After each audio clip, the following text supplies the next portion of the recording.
সুব্রতবাবু, তৃণমূল কংগ্রেসের মতো একটা দলের নেতা হিসেবে কলকাতা পুরসভার মতো একটা জায়গায় মেয়র হিসেবে আপনি একটি বছর কাটিয়ে দিলেন।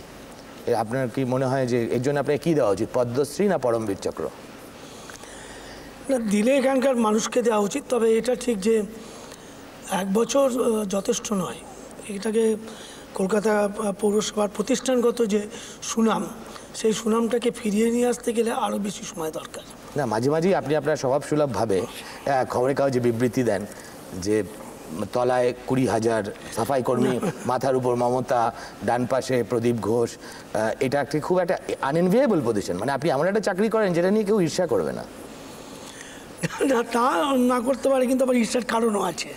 কারণ আছে, তার কারণ দেখতে পাচ্ছি আর কি। আচ্ছা, বাবারই জগতে।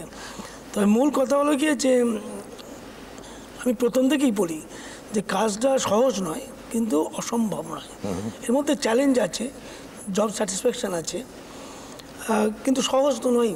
আচ্ছা, খুব ক্যান্ডিডলি আমি একটা প্রশ্ন জিজ্ঞেস করছি যে এই এক বছরের আপনার যা পারফরমেন্স বা আপনার নেতৃত্বাধীন পুরসভার যে পারফরমেন্স, তাকে 10-এর মধ্যে আপনি নিজে কত নম্বর দেবেন? 4। তার মানে জাস্ট বেয়ারলি পাস। হ্যাঁ, এবং সেটাও তুলনামূলক। মানে আগের লোকেরা যদি গরুর 5 পা বলেছে, 7-8 পা বলেছে, আমি 5 পা পেয়ে ফার্স্ট হয়েছি আর কি। আচ্ছা, তার মানে আপনি মানে নিজে মানে একটা কড়া এক্সামিনারের হাতে পড়লে তার মানে ডাহা ফেল। হ্যাঁ, হ্যাঁ, তার কারণ এখনও যেটা বললাম সেটা হলো তুলনামূলকভাবে ভালো, কিন্তু যদি তুলনা না থাকতো তাকে আমি ভালো বলতাম না। আচ্ছা, কেন আপনার কেন এই 10-এ 4 আপনি নিজে মেয়র হয়ে নিজের কৃতকর্মকে দিচ্ছেন? এটা তো খুব শ্লাঘার ব্যাপার না, আনন্দের ব্যাপার না? তো ওয়েন ইউ লুক ব্যাক, আপনার যদি বলি যে ইউ আইডেন্টিফাই ইউর প্রবলেমস 1, 2, 3 করে, আমি কোনগুলো? না, আমি 4-এর মধ্যেও একটু খুশি। তার কারণ হলো গিয়ে 1 বছর আগে হলে আমি হয়তো 1 দিতাম কি হাফ দিতাম না, তখন তো সব শুরু করেছে, তাও তো ক্লিন স্লেট। 1 বছর আগে আমি বলছি আগের আমলটায়। আচ্ছা, সেটাতে হয়তো 1 দিতাম ম্যাক্সিমাম, সেই জায়গায় 4-এ পৌঁছতে। তারপরে আপনি বলছেন যে ফার্স্ট ইয়ার অফ লেফট ফ্রন্টের চাইতে first year of Trinamool 4। First year না, তৃণমূলের 10-15 ইয়ার্সের চেয়ে অনেক বেটার। মানে সিপিএম এর মানে বামফ্রন্টের এইটাই হলো না। প্রথমে আপনি সমস্যার কথাটা বলুন, তারপরে আমি তুলনায়। এখানে সমস্যা হলো গিয়ে লোকের মধ্যে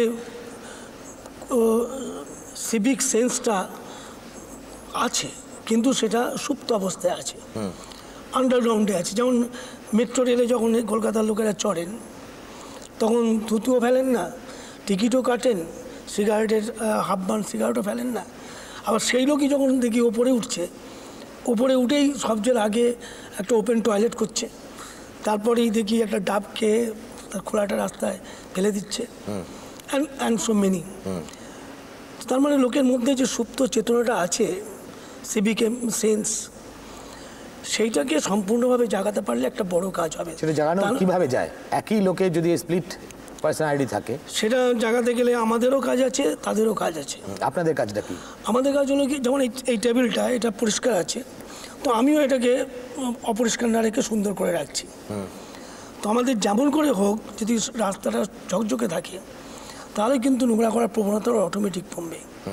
শুধু বক্তৃতা বা ভাষণ দিয়ে কমানো যাবে, এই কথা আমি মনে করি। দ্বিতীয় সমস্যাটা কি? একটা সিভিক সেন্স। দ্বিতীয় সমস্যা আছে যে রাজনৈতিক, এখানকার রাজনৈতিক দলেরা, সে একটি বিশেষ দল নয়, প্রায় সব রাজনৈতিক দলই তারা খুব চটজলদি ভাবেন এবং কর্পোরেশনের অনেক কাজেরই প্রতিবন্ধকতা তৈরি করে। যেমন আমি কাজ করতে করতে দেখেছি, যেমন হকার উচ্ছেদের প্রসঙ্গ নিয়ে বুদ্ধদেব বাবু একরকম বলছেন, তারই দলের মন্ত্রীরা একরকম কথা বলছেন। বুদ্ধদেব বাবু কি বলেছিলেন? হকার পরিষ্কার করার ব্যাপারে। কিন্তু মন্ত্রীরা কে বলছেন? অশোক ভট্টাচার্য তো বলেছেন, কিন্তু ওনার দল তো খুব ম্যাটার। কমিউনিস্ট পার্টিতে কমিউনিস্ট দলই পরিচালিত সরকার। সেখানে অনিলবাবু বললেন নির্বাচনের আগেই, হকার্স আমাদের সম্পদ। সেখানে চিত্তব্রতবাবু বললেন যে হকার্স উচ্ছেদ করলে আমরা বরদাস্ত করবো না, লড়াই করবেন। সেখানে নিজামুদ্দিন সাহেব বললেন ওদের পার্টির। তেমনি এসইউসি থেকে আরম্ভ করে তৃণমূল কংগ্রেসের বহু এমএলএ হ্যান ত্যান যারা পার্টির। কিন্তু আমরা যেটা দেখলাম যে সবচেয়ে বড় প্রতিবন্ধকতাটা আপনার দলের ভিতর থেকে এলো, আপনার নেত্রী। আমার কাছে প্রতিবন্ধকতা দলের ভেতরটা খুব বড়। হ্যাঁ, ওই জন্য দুবার মমতা দেখলাম যে আপনি এগোলেন, 2 পা এগিয়ে আপনাকে 4 পা পেছোতে হলো, এবং পাবলিকের কাছে আপনার ইমেজটা অপদস্থ হলো। আমাদের দলের কথাটা বললে হয়তো আপনার কাছে বড় মনে হবে সাংবাদিক হিসেবে, তাই স্বাভাবিক। নট নেসেসারি, আমি জেনারিক্যালি আলোচনা করতে পারি। প্রথমে প্রাথমিকভাবে আপনার দলের কথা। আমার মনে আছে যখন আপনি মেয়র হলেন তখন আপনি মমতা বন্দ্যোপাধ্যায় সম্পর্কে বলেছিলেন, এবং রাইটলি হয়তো বলেছিলেন, যে মমতা প্রথম ব্যক্তি যে আপনাকে একটা রাজনৈতিক স্বীকৃতি দিল, একটা স্বীকৃতি দিয়েছে আপনার স্ট্যাচার দেখে, আপনার এক্সপিরিয়েন্স দেখে। সেই তো আপনার কি মনে হয় যতটাও স্বীকৃতি দিয়েছে ততটা স্বাধীনতা দিল? না, আমার এমনি সাধারণভাবে মমতা ব্যানার্জি আমার কোনো কাজের হস্তক্ষেপ করেনি। ডে টু ডে কোনো কাজে করেই না। এমনকি আমি বলতে কোনো দ্বিধা নেই, কোনো কাজে করলে একটু ভালো হয় সে কাজেও করে না। আচ্ছা, যেমন যেমন এই আমাদের 15টা বড় কমিটির চেয়ারম্যান হবে, অনেক জায়গায় আমি একটা কাউকে মনোনীত করলে সেটা বিতর্কের মধ্যে যাচ্ছে, সেটা ও যদি হস্তক্ষেপ করতো বা করে তাহলে অনেক সুবিধা হয়। তো আমি একটা বললাম, অনেক কাজ আছে এরম বা এমআইসি ইত্যাদি কাজ টাজ। কিন্তু মমতা ব্যানার্জি 2-3টেতে যে হস্তক্ষেপ করেছে এবং পার্টিগতভাবে, তার মধ্যে একটা অফকোর্স হকার্সের চেয়েও আমার কাছে যেটা ম্যাটার সেটা খাল। হকার্সের চেয়েও ম্যাটার এই কারণে, হকার্সের পার্মানেন্ট স্টলগুলো অলরেডি ভেঙে দিয়েছে। প্রায় কলকাতায় পার্মানেন্ট স্টল নেই, টেম্পোরারি বা সেমি টেম্পোরারি কিছু স্টল আছে, বা ফুটপাথ পুরো দখল করা কিছু হকার্স আছে সে ব্যাপারে। এবং তার চেয়েও গুরুত্বপূর্ণ ব্যাপার হলো পুনর্বাসনের প্রশ্নটা, যেটা ফান্ডামেন্টাল কোশ্চেন। হকার্স হোক, র্যাগ পিকার্স হোক, খালের ওপরে বসতি হোক, এইখানে একটা বিতর্ক আছে। আপনার কি মনে হয় যে এই যে পুনর্বাসনের দাবিটা ভ্যালিড অর ইনভ্যালিড? আমি একটা বেআইনি কাজ করব, ভ্যালিড না। হ্যাঁ, আমি একটা বেআইনি কাজ করব, রাস্তা দখল করে থাকবো, তারপরে আপনি তুললে আমি বলবো যে আমাকে একটা বিকল্প ব্যবস্থা করো, নইলে যাবো না। এইভাবে তো there is no end to it. আমি তো মনে করি, মনে করি পুনর্বাসন অনেকগুলো সমস্যা আছে। এগুলো পুনর্বাসন শব্দটা এসেছিল পার্টিশনের পর, এবং তখন এই পুনর্বাসনটা এদেশের লোক এবং পূর্ববঙ্গের লোকেদের নানা কারণে দেশের লোক সব মেনে নিয়েছিল। তার কারণ রাজনৈতিক কারণে একটা দেশ ভাগ হয়ে গেল, তারা যাবে কোথায়? একই জায়গায় হ্যান ত্যান দুঃখ শেয়ার করেও মেনে নেওয়া হলো। কিন্তু সেটা একটা বিশেষ ঐতিহাসিক সময়, বিশেষ ঐতিহাসিক কারণে সেই শব্দটা রাজনীতি করা মানুষদের মাথায় এখনো ঘুরছে, বিশেষ করে পশ্চিমবঙ্গে। পশ্চিমবঙ্গের কথা আমি বলছি। সেটা হলো গিয়ে একটা হকার্স বসে আছে ফুটপাথ দখল করে। 2 দিন আগেও একটা ছাত্রী মারা গেছে, আরেকজন মারা যাবে তার কারণে। আর ওটা তো কোনো সমস্যার সমাধান নয়। যদি অর্থনৈতিক খারাপ অবস্থা থাকে, বেকারত্ব থাকে, তাহলে তার সমস্যার সমাধানের জন্য হলদিয়া করতে হবে। যদি ফুটপাথই সমস্যার সমাধান হয়, তাহলে হলদিয়া, তারপরে গার্ডেন রিচ, অমুক কারখানা সব বন্ধ করে দিয়ে ওই নতুন হকার্স করে দিক বা ফুটপাথ করে দিক। তো এটা আপনি মমতাকে বোঝাতে পারছেন না কেন? প্লাস আরেকটা সবচেয়ে বড় প্রশ্ন, যেটা আমার কাছে আজও উত্তর নেই কারোর কাছে, সেটা হলো হকার্স তুলে দিলাম, তার মানে কি ওই জায়গাটা ফাঁকা থাকবে? যতদিন ডেভেলপিং কান্ট্রিতে দারিদ্র্য আছে, বেকার আছে, তখন অন্য কেউ এসে বসে পড়বে। তাহলে কি কোনোদিন ওরা মুক্ত হবে না? বসবে কেন? এই প্রশ্নটা আসছে কেন আপনার? না, বসে আপনাকে ভিজিল রাখতে হবে যে আপনি ফাঁকা করলেন, ফাঁকা করি ইউ এনশিওর যে কেউ এসে না বসে। আমি তো জানি বসে পড়বে গায়ের জোরে। গড়িয়াহাটে তো তাই হয়েছে, সব জায়গায় তাই হয়েছে। সেই জন্যই আমি মনে করি যে বহু জায়গায় বহু প্রমাণিত যে পুনর্বাসনের নাম করে বিকল্প ব্যবস্থা হয়েছে, সেখানে গেছে, কিন্তু যে জায়গাতে গেছে সেই জায়গাটা অন্য কেউ এসে বসে পড়েছে। সুতরাং পুনর্বাসন শব্দটা অর্থহীন। খালের ওপরে, খাল দিয়ে জল না গেলে আমাদের কলকাতাটা বাটির মতন, মোচার খোলার মতো, এর প্রত্যেকটা drop of water pump out করে বার। আপনি টালি নালের কথা বলছেন? টালি নালা, আইপি, বাগজোলা, চরিয়াল ক্যানেল, সার্কুলার ক্যানেল, এসব জায়গা দিয়ে নৌকো চালানো উচিত। একেবারে জল যাওয়ার ব্যবস্থা একেবারে আমাদের মানে ধর্মের মতন পালন করা উচিত, যাতে জল যায়। কারণ এগুলো ব্রিটিশরা করেছিল, তার একটা পারপাস আছে। আজকে সেই সত্যটা উপলব্ধি সবাই করছে না। তার ফলে খাল দিয়ে জল যাবে না খালের ওপরে মানুষ বসবে, এই বিচারটা সেন্ট্রাল গভর্নমেন্ট করুক, স্টেট গভর্নমেন্ট করুক, আলাদা কথা। কিন্তু আমরা চাই খাল দিয়ে জল যাক। ম্যালেরিয়া হচ্ছে, ম্যালেরিয়া কোত্থেকে বন্ধ হবে? যদি টালিনালা দিয়ে জল ঠিক মতো না যায়, তাহলে ম্যালেরিয়া ওই অঞ্চলে ভয়ঙ্কর হবে। কিন্তু সাংবাদিক হিসেবেই আপনাকে আমি জানতে চাইছি যে ইংরেজিতে একটা কথা যে চ্যারিটি বিগিনস অ্যাট হোম, তো এই ব্যাপারে আপনার নিজের দলে ঐকমত্য কেন হচ্ছে না, এবং কেন আমরা দেখছি যে মমতা বারে বারে আপনাকে একটা ভালো কাজে, আমি ভালো কাজই বলবো, তাদের বাগড়া দিচ্ছে? বাংলা দিচ্ছে না যে কোনোভাবেই, আমি এইটুকুনি বলতে পারি। And why are you failing? আপনিও এতদিনের, আপনি তো নেতা ছিলেন এতদিন, আপনি কেন ওকে বোঝাতে পারছেন না যে একটা লার্জার ইন্টারেস্টে, মুষ্টিমেয় ইন্টারেস্টের চাইতে larger interest is more important? কেন? আপনার ব্যর্থতাটা কোথায়? ব্যর্থতা আপনি স্বীকার করছেন কিনা? না, ব্যর্থতা আমি আমার দলের কাছে আমার কিছু বক্তব্য শুনতেই হয়, দলকে আমাকে বোঝাতেই হবে যেটা খুব জরুরি, কিন্তু দলকে যতক্ষণ আমি বোঝাতে পারবো ততক্ষণ আমাকে অপেক্ষাই করতে হবে। আমি যদি দলের সঙ্গে ঝগড়া করি অথবা অন্য দলের সাথে ঝগড়া করি তাহলে আমার কাজটা তো হচ্ছে না। আজকে যদি আমি খাল কাটতে যাব তখন গিয়ে যদি দেখি তৃণমূলের পতাকা অথবা সিপিএমের পতাকা আছে তাহলে আমার লড়াই হতে পারে, আমার খাল কাটা তো সম্পূর্ণ হবে না। সুতরাং বিতর্কটা অবসান করিয়ে খাল কাটতে হবে, সেই চেষ্টা আমি করছি। তারপরে ক বছর লাগবে? এই জন্মে হবে? আমি জানি না, কিন্তু চেষ্টা করবো যাতে এই জন্মেই হয়। আপনার এই জন্মে হবে বলে মনে হচ্ছে না।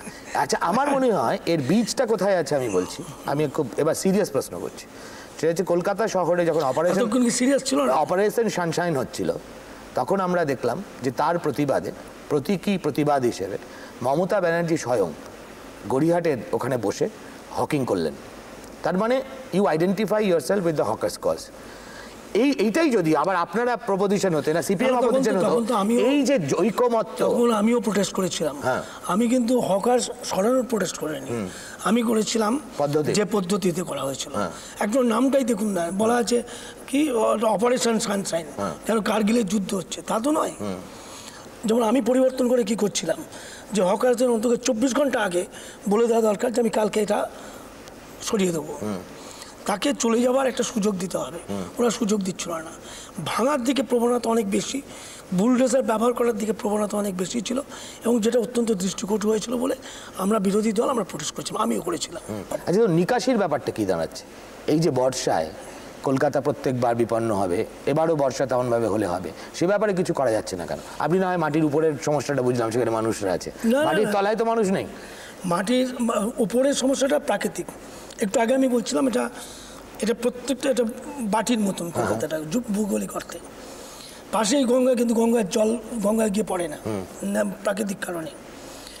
তো এর প্রত্যেকটা জল যখন ছেঁচে বার করতে হয় সেই জন্য সিস্টেমটা আছে যে বিভিন্ন নালা করা আছে, নালা দিয়ে, নালাটা যদি পরিষ্কার থাকে জলটা আমরা ওইখান দিয়ে বার করে দেবো, তারপর সেটা 2-3টে নদীতে পড়বে, নদী সেটা আবার বার করে দেবে, বিদ্যাধরী এবং কুলটি নদী।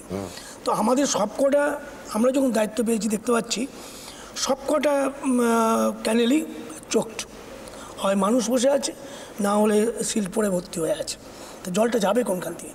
তাহলে প্রথম কাজ হলো নালাগুলোকে সংস্কার করা, দ্বিতীয় কাজ হলো গিয়ে নদীগুলোকে সংস্কার করা, তাহলে কিন্তু ব্যাকফ্লো হবে, যেটা হচ্ছে। এই কাজটা দীর্ঘ প্রায় 30-40 বছর ধরে কেউ করেনি, হয়নি, এবং দুর্ভাগ্যের কথা এখানে। এবং এখানে মানুষ বার করুক, কে করেনি, কার করার দায়িত্ব ছিল? নদীগুলো ইরিগেশন ডিপার্টমেন্টের। কোনো যুক্তি নেই পৃথিবীর যে বিদ্যাধরী নদী, কুলটি নদী, যেখানে এখনও 2 ছটাক জল গেলে সেই জলটা ব্যাকফ্লো করবে, সেটা পরিষ্কার করার ব্যবস্থা করেনি। আবার এই ক্যানেলগুলো, এগুলো বেশিরভাগই আমাদের এই বিশেষ করে টালি নালা ইত্যাদি, এগুলো ইরিগেশন ডিপার্টমেন্টের, এগুলোকেও সংস্কার করেনি। এবং 1 বছর 2 বছর নয়, এবং এই কাজটা শুধু 1 বছরের কাজ নয় বা 5 বছরের কাজ নয়, দীর্ঘদিন, আমার নিজের ধারণা বন্ধুকে 25-30 বছর ধরে কোনো সংস্কার হয়নি। আচ্ছা, আমি যদি এইবার জলটাকে আমরা খানিকটা পাম্প আউট করেও দেবো, কিন্তু যাবে কোথায়? আচ্ছা, এই 1 বছরে আপনাকে যদি আমি একটা স্পেসিফিক প্রশ্ন করি, কোন কাজটা করে আপনার সবচেয়ে আনন্দ হয়েছে? আমার ন্যূনতম খাবার জল দিয়ে এবং জঞ্জাল অপসারণ করার ব্যবস্থা করে, এই দুটো করে রাস্তা পরিষ্কার রেখে। আর কোন কাজটা না করতে পারার জন্য সবচেয়ে দুঃখ হয়েছে বা যন্ত্রণা হয়েছে বা এখনো হচ্ছে? সব আমার ইএমআইসিরা দেখে, আমার বলার তো ঠিক নয়, তবে আরও বেশি করে আমাদের করা উচিত যেটা এখনই, সেটা হলো রাস্তার উন্নতিগুলো। রাস্তাটা এবং ট্রামের কারণে রাস্তাটা আমি করতে পারছি না, এবং সেখানে আমি ট্রান্সপোর্ট ডিপার্টমেন্টের সহযোগিতাও পাচ্ছি না। পয়সাগুলো ভাড়াটা নিয়ে যাচ্ছে ওরা, ট্রাম চালাচ্ছে ওরা, রাস্তাটা আমার। না তার পয়সা দিচ্ছে যাতে আমি সংস্কার করতে পারি, মেনটেনেন্স করতে পারি, আর না ওরা করে দিচ্ছে। যেখানে রাস্তা দেখবেন, রাস্তা হয়তো আমাদের কোথাও কোথাও খারাপ আছে, কিন্তু যেখানে ট্রাম আছে সেখানে রাস্তাটা ভয়ঙ্কর খারাপ। আচ্ছা, আবার আপনাকে নিয়ে একটা বিরোধ দেখা দিয়েছে যে আপনি পিএসসির চেয়ারম্যান হবেন, এবং হবেন মানে আপনাকে সিপিএম করবে। আমি মানে বিরোধ আর বিতর্ক, এটা যে আমার খুব খারাপ লাগে। পিএসসি চেয়ারম্যান হওয়ার দরকারটা কি একটু বলি তাহলে। হ্যাঁ, নিশ্চয়ই। সেটা দরকার এই কারণে যে আমি প্রতিদিন আর অ্যাসেম্বলি করা বলতে যা করা, সেটার স্কোপ একটু কম মেয়র হয়ে গেলে, মানে যে সময় মেয়রকে দিতে হয় এই কাজের জন্য।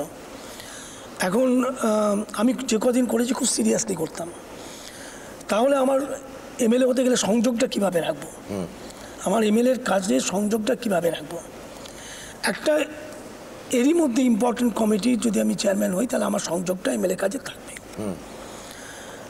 এর সঙ্গে সঙ্গে যেটা আমি অন্য জায়গায় বলিনি কোনো কাগজে, এখন বলি যে আমি চেয়ারম্যান হলে, আমি যেহেতু মেয়রের কাজ করছি এবং গভর্নমেন্টের ভয়ানক দাদাগিরি আছে, ব্রিটিশ টাইমের আইন, মানে এমনকি ফাইল, অরিজিনাল ফাইল চেয়ে নিয়ে আসবার আইনের ক্ষমতা আছে। আমাদের হাউসের মধ্যে নির্বাচিত প্রতিনিধিদের মধ্যে কি আলোচনা হবে তার নিয়ন্ত্রণ করার ক্ষমতা আছে, আর্থিক ক্ষমতা তো আছেই। তো সেক্ষেত্রে এই ব্যুরোক্রেসির ওপর যদি আমার একটা কন্ট্রোল থাকে, এই কাজটা করতে আমার আর একটু সহজ হবে। তার মানে একটা ওয়াচডগের রোল প্লে করতে বেশি সুবিধা। দ্বিতীয় হলো গিয়ে, আমার তো বেশি দিন পাবলিক অ্যাকাউন্টস কমিটি করেছে, আমার দলের মধ্যে তো কেউ নেই, তাহলে আমি কেন এটা বলবো না যেটা আমাকে দেওয়া হোক। আমার যদি এটা আবদার হতো তাহলে কেউ বিরোধিতা করতে পারে। আমার দলের মধ্যে সবচেয়ে সিনিয়র, কংগ্রেসের মধ্যে আমরা তিনজন আছি সিনিয়র মোস্ট, অতীশ সিনহা, এখন আছেন চাচাজি আর আমি, যারা 71 সাল থেকে আমরা নির্বাচিত, প্লাস আমরা একটা ফুল ফেসেড গভর্নমেন্ট করেছি, আনুষঙ্গিক সব পোস্ট। এই পাবলিক অ্যাকাউন্টস কমিটি আমি দীর্ঘদিন চেয়ারম্যান আছি। সভাপতি আমি সাধারণ কারণেই তো আমার নাম আসা উচিত না। প্রশ্নটা উঠছে পিএসসির, আপনাকে পিএসসির চেয়ারম্যান হিসেবে সিপিএম যতটা দেখতে চাইছে বা চাইছে, মমতা ততটা চাইছে না। আমি সিপিএমের কাছেও দেওয়া চাই না, আর আমি কারোর কাছে দাক্ষিণ্যও চাই না। ন্যাচারাল কারণে আমার নাম আসে কি না আসে সেটাই আমি ভাবতে বলি, এবং যদি না আসে আমাকে করবে না কেউ। আমার পার্টি আমাকে নমিনেশন দেয়, তারপরে এটা হাউস ইলেক্ট করে, তারপরে এটা স্পিকার চেয়ারম্যান নির্বাচিত করে। এই তো 3টে প্রসেস। আমার পার্টি যদি আমাকে নমিনেশন না দেয় তাহলে আমি দাঁড়াতে পারবো না, আর যদি হাউস ইলেক্ট না করে তাহলেও হবে না। যদি স্পিকার দুটো পর্ব তো হয়ে গেছে মানে তারপরটা তো অ্যাকর্ডিং টু রুলস হবে, আমার তো কোনো কিছু। ইট ইজ মানে টোটালি স্পিকারের, এটা কি স্পিকারের প্রেরোগেটিভ? ইলেক্ট হয়ে যাবার পর এটা স্পিকারের প্রেরোগেটিভ, তিনিই ঠিক করবেন। এবং সেক্ষেত্রে তো আপনি যে হবেন নিয়ে তো কোনো ইয়ে নেই না। আমার সিপিএম আমি শুনেছি নীতিগতভাবে সিদ্ধান্ত নিয়েছে, কিছু করার নেই। সিপিএম মনে করছে যে সুব্রত মুখার্জিকে পিএসসি চেয়ারম্যান করা হলে আরো ওদের দলের মধ্যে ফিশার্স বাড়বে, অন্তর্দ্বন্দ্ব বাড়বে, এমন একটা সিচুয়েশন তৈরি হতে পারে যে কলকাতা পুরসভা হাতছাড়া হবে। সিপিএম তো একটা পলিটিক্যাল পার্টি, তাদের হাতে যদি রেডিমেড আমরা পলিটিক্স করার সুযোগটা দিই তাহলে তারা করবে না কেন? এটা রাজনৈতিক প্রশ্ন জিজ্ঞেস করি। এই ধরুন এনডিএতে যাওয়া না যাওয়া নিয়ে, এই যে আপনাদের পার্টিতে এই সেই জবে থেকে ইলেকশন শেষ হলো আজ পর্যন্ত এটা চলছেই, আপনার what is your opinion about this issue? না, এনডিএর যাওয়া না যাওয়াটা এখন আমরা পার্টিগতভাবে ছেড়ে দিয়েছি মমতার উপরে। প্রথমে এমপিরা ছেড়ে দিয়েছে, তারপর আমরা ছেড়ে দিয়েছি। এমপিরা দাবি করছেন যে এনডিএতে ফিরবো এই সিদ্ধান্ত হয়ে গেছে, খালি মমতাকে অথরাইজ করা হয়েছে to decide on the modalities, অর্থাৎ কীভাবে ফিরতে পারি সেই সব রাস্তা ঠিকঠাক করা। ওরা বাইরে কি বলেছেন আমি জানি না, কিন্তু মিটিংয়ে যেটা বলেছেন সেটা হলো গিয়ে এনডিএতে ফেরা অথবা না ফেরা অ্যান্ড মোডালিটি সবটাই মমতা ব্যানার্জিকে ছেড়ে দেওয়া হয়েছে। ঠিক আছে, ওকে। তো আপনার এই ব্যাপারে কি ওপিনিয়ন? এখন আমি মনে করি একটা জোট রাজনীতি চলছে, জোটে থাকলে ভালো, কারণ আমরা যেহেতু কংগ্রেসে নেই সেহেতু একটা জায়গায় থাকা দরকার আছে। কিন্তু আবার এটাও ঠিক যে আত্মসম্মান বিসর্জন দিয়ে কোনো জায়গায় থাকলে সেটা আমাদের পার্টির পক্ষে ভালো হবে না। ওইটা আত্মসম্মানটা মানে পার্টির সম্মানটা ইনট্যাক্ট রেখে সিদ্ধান্ত নিতে হবে। অলরেডি ডিসিশন হয়ে গেছে, আমরা কংগ্রেসের সাথে নেই। একটা জাতীয় পর্যায়ে যেহেতু আমরা একটা রিজনাল, সেই ডিসিশনটাই হলো কেন? সে কেন বলে তো এখনো ডিসিশনটা হয়ে গেছে। তো আপনাদের পার্টিতে সব সিদ্ধান্ত হয়ে যায় উইদাউট এনি রেশনাল নাকি? এটাও বোধহয় একটা বাস্তব তো আলোচনা হয়, কিন্তু যেমন এনডিএ ছাড়ার সময় তার একটা রেশনাল ছিল, সেই রেশনালটা ছিল এই যে তেহেলকা কেলেঙ্কারি, সেই তেলকা কেলেঙ্কারিতে একটা এনকোয়ারি হচ্ছে, জর্জ ফার্নান্ডেজ হচ্ছে, এনকোয়ারি শেষ হলো না, এখনো জর্জকে ফেরত নেওয়া হলো না, অথচ তৃণমূল চাইছে ফিরে যেতে। What do you mean?